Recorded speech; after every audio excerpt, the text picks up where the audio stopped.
it was to do that. But these people walked on dry ground.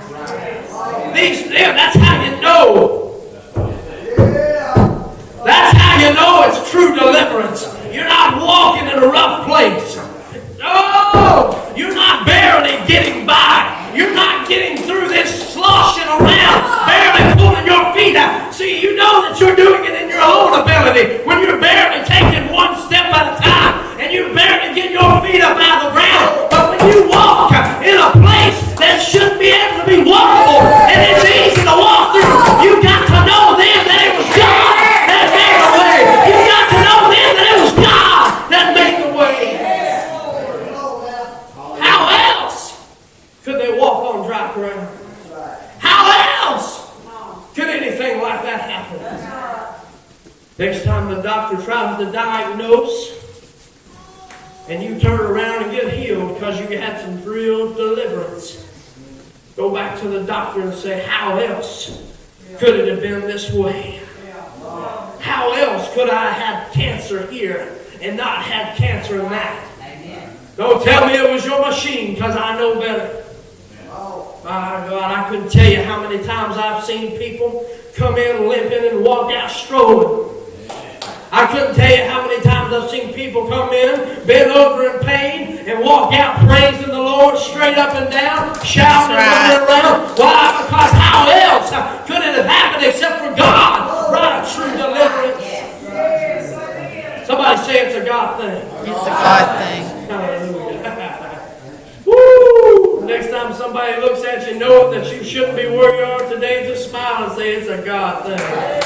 I'm here because it's a God thing. I'm healed because it's a God. I'm walking on dry ground because you can walk in your muddy ground if you want to, but I've got some dry ground waiting on me as my deliverance. So I'm going to walk in this thing. Why? Because it's a God thing. I didn't do it. I didn't get my hair dryer out there and dry it up. Ain't got enough towels and Kleenexes to sop it up. But I can walk on dry ground when I should have been walking in the marsh because it's a God thing. I can come to church and shout all over the place because it's a God thing. Yeah, I said it. I come to church. Come to church. That's how you know you really like to shout at church, when you come to church. Amen.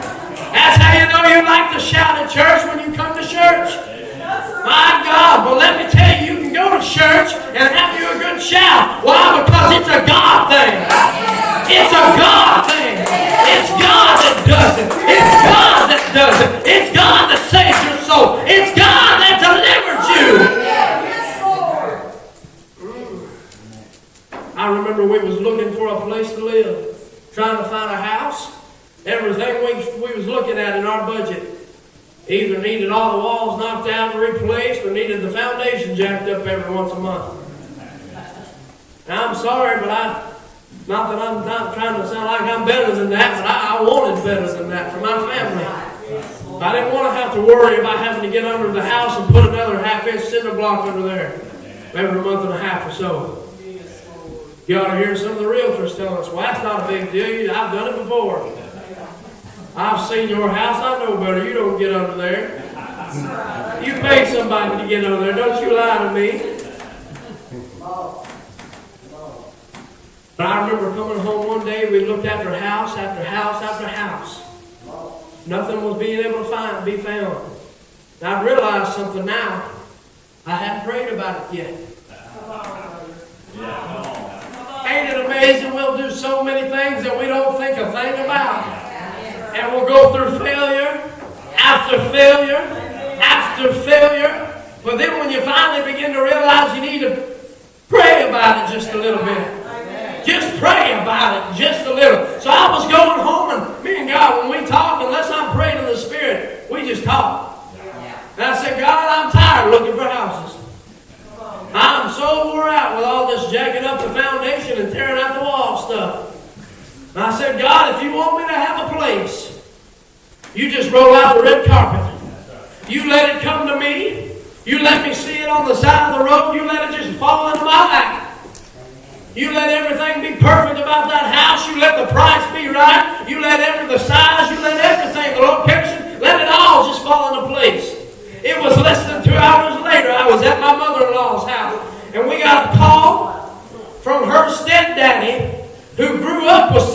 We had no connection with this man. But because